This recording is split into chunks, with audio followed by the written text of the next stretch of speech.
The emergency brake is here, runs under the frame, goes through here, goes to the back part of the frame, and it attaches to these little bolts here. They're attached on each side.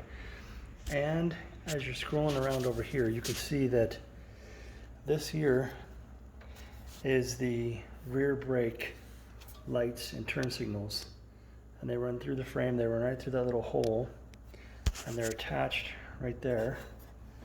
And they come through here, and here's the harness itself. And we have it marked where it went to the engine.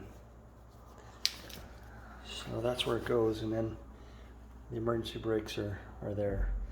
And then the gas tank, as you can see, looking to the rear of the vehicle, held on by two brackets. This is the right bracket, or driver's side.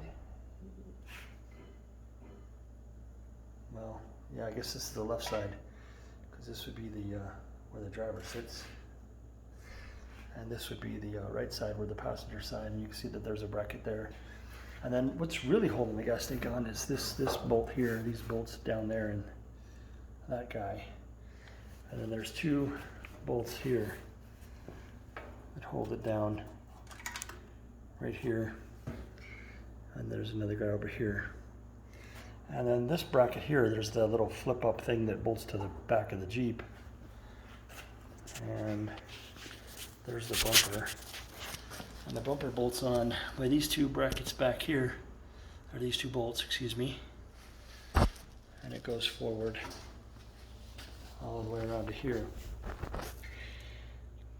And I've already pulled the shock mount off the bracket here, and I'm going to show you that really quick.